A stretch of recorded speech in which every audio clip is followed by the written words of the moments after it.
Right now at 10, a nation in mourning. Arizona Senator John McCain has died at the age of 81. You're looking at video of a motorcade as the senator left behind his beloved ranch near Sedona a final time tonight. And new video just into our newsroom as that motorcade and hearse carried the senator to a mortuary in Phoenix. If you look, you see people lining the streets waving flags in his honor. McCain's death comes just one day after announcing he would no longer seek treatment for brain cancer. Tonight on KOLD, we are bringing you team coverage. Our Bud Foster has everything you need to know about the late senator's life. Angelica Carrillo breaks down reaction pouring in from lawmakers on both sides of the aisle. And Heather Jansen is downtown outside McCain's Tucson office as a memorial continues to grow. But first, we want you to know what his family is saying. His wife, Cindy McCain, tweeting, quote, "My heart is broken. I'm so lucky to have lived the adventure of loving this incredible man for 38 years. He passed the way he lived on his own terms, surrounded by the people he loved in the place he loved best." McCain's daughter shared a much longer statement about her father. She wrote in part, quote, "Now that he is gone, the task of my lifetime is to live up to his example and his expectations and his love." She goes on to say, quote, "My father's passing comes with great sorrow and grief for me, for my mother, for my brothers and my sisters. He was a great fire who burned bright." Well, you'll hear from McCain's fellow lawmakers and elected leaders like President Donald Trump, but it's already clear just what kind of lasting legacy John McCain is leaving behind. KOLD News 13's Bud Foster gives us a closer look. I understand who I work for. I don't work for a party. I don't work for a special interest. I don't work for myself. I work for you. John Sidney McCain III was a true American hero who put a life of public service above all else. A Naval Academy graduate like his father and grandfather before him, McCain chose the Navy first, becoming a pilot serving in Vietnam. While in Vietnam, his A-4 Skyhawk was shot down during a bombing run over North Vietnam. He suffered 2 broken arms and a broken leg, and for the next 5.5 years, he was a prisoner of war in Hanoi, severely beaten and tortured. Still, despite the pain, McCain refused offers of early release by his captors. He stayed with all the other POWs until they were all released in 1973. After a stint in Washington as a military liaison, which gave him a taste of politics, he moved to Phoenix in 1980, and when powerful Congressman John Rhodes retired in 1981, he jumped at the chance to run for Congress. During the campaign, McCain was charged with being a carpetbagger coming to Arizona just to run for office. He was polling a distant third in the race until, at a debate, he was asked about those charges. His reply, "Listen, pal, I spent 22 years in the Navy. My father was in the Navy. My grandfather was in the Navy. We in the military service tend to move a lot, and we have to live in all parts of the country, all parts of the world. I wish I could have had the luxury, like you, of growing up and living and spending my entire life in a nice place like the 1st District of Arizona, but I was doing other things. As a matter of fact, when I think about it now, the place I lived longest in my life was Hanoi." That line turned the campaign and likely propelled him to his first of many landslide victories. Following a messy savings and loan scandal, he salvaged his career. He attacked money in politics, befriended the press, went on talk shows, and became nationally known as the maverick of the Republican Party. He wrote a best-selling book, Faith of My Fathers, which remained #1 for 24 weeks and sold millions of copies. It worked well enough that he could seek his party's nomination for the White House in 2000. By the time 2008 rolled around, McCain had become a political celebrity, even announcing his decision to run for the presidency again. "I am announcing that I will be a candidate for President of the United States." On the late-night talk show circuit. You know, you're going to have to shut up or I'm going to have you arrested. But a sometimes fiery temper. Get out of here, you low-life scum. Became an issue in the campaign, and he faltered from the start. Needing a jolt, he asked an unconventional Alaska governor, Sarah Palin, to be his running mate. "We're the party of hell no!" A running mate McCain admitted he knew little about. McCain was soundly defeated, and at the age of 72, lost any chance he had of winning the presidency, and he began to focus more on issues at home. I will continue and have continued to make the case that Davis-Monthan and the A-10 are a valuable. One of those was saving the A-10 from mothballs and by extension saving Davis-Monthan for Tucson, the city's biggest economic driver. But it also became a tumultuous time for him as the party changed. He found vitriol tossed his way for not being conservative enough, a change in the party of Reagan that surprised him. The thing that surprised me the most is the depth of feeling, concern, and even anger out there. That anger and revolution led to a rebuke from his own party, and even though he won a sixth term, it was by the smallest margin of any of his elections. Dedicated to life of public service, and always remembering just who comes first. The great honor of my life has been able to work for you in the Congress of the United States of America.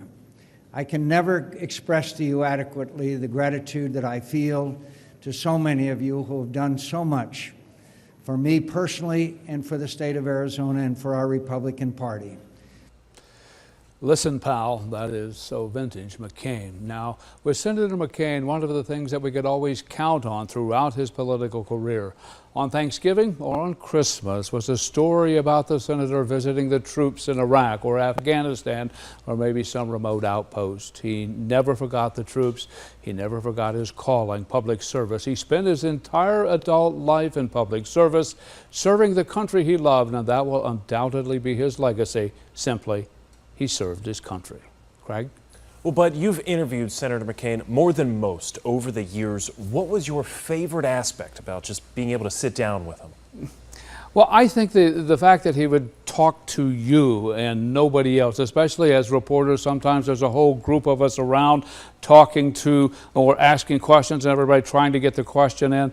The senator would calm everybody down. You ask, you ask, you ask. He would take every question. He would answer every question. And for that, I think that the media really respected him. In fact, the national media picked up on that later. Obviously, the Straight Talk Express was certainly vintage McCain. And you've been there for so many of those interviews. Is there anything in particular about your experiences with the senator that is going to stick with you?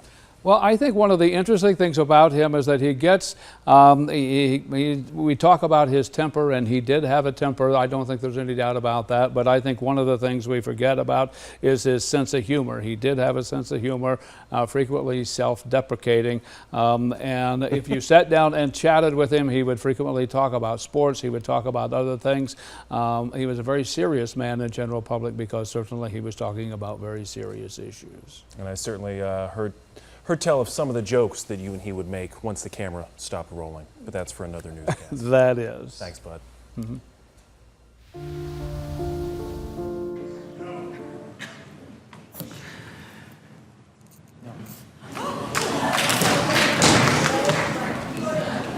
And just like that, health care repeal failed in the Senate with a thumbs down from Senator John McCain. It was last year, one example of the many moments when the senator did not stick to party lines. Even though not everyone always agreed with him, lawmakers from both sides have plenty to say about him. Angelica Carrillo is in the live center now with what's going on around social media. What's up, Angelica? Well, Craig, you said it. People from both sides of the aisle, really, whether the Republicans or Democrats, everyone has something to say about John McCain tonight. And I want to start with the president. He tweeted, "My deepest sympathies and respect go out to the family of Senator John McCain. Our hearts and prayers are with you."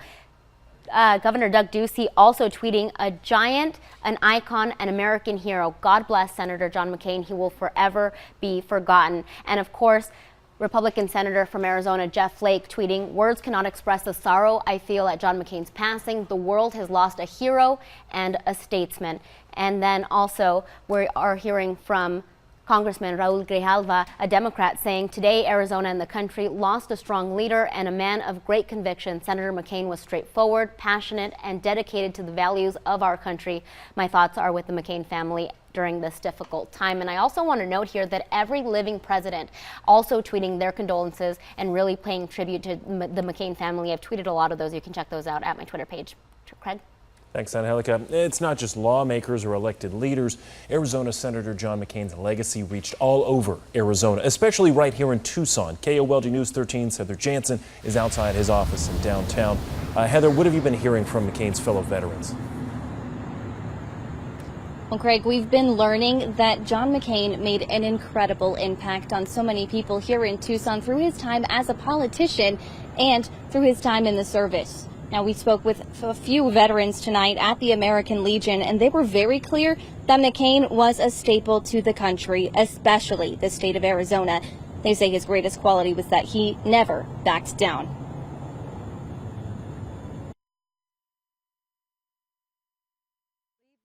No matter what, we have the power. And if you believe in yourself, you bring people together. And that's what John McCain did for me. He was my idol, and he still is my idol. And I can't believe we lost him. Now, those we spoke with tonight say they'll remember McCain for his incredible devotion and commitment to the country and the state of Arizona. Live outside of John McCain's office off of Congress Street in downtown Tucson, Heather Jansen, KOLD News 13, live Local 8 breaking. Thanks, Heather. As you head out this weekend, you'll notice something different. Arizona Governor Doug Ducey ordered all flags lowered half-staff, quote, in honor and remembrance of the incredible life of John McCain, our state and our nation mourn together. And you are looking at the flag over at the state capitol, but then right here in Tucson, our crew spotted several flags already lowered to half-staff.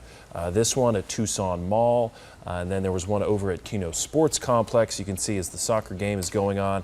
And then just moments ago, we also spotted flags half-staff outside of the Border Patrol station in Tucson as well. And we are keeping a close eye outside McCain's Tucson office. But here's a look outside his office in Phoenix, where a memorial there starting to grow. You can see flowers, candles. McCain's body was taken to a morgue in Phoenix earlier tonight. And I'm very happy. I'm very happy with my life. I'm very happy with what I've been able to do. When we come back, we're not done talking John McCain's life and legacy, a closer look at his ties to Tucson and the sports world. Plus, a guy with a gun walks in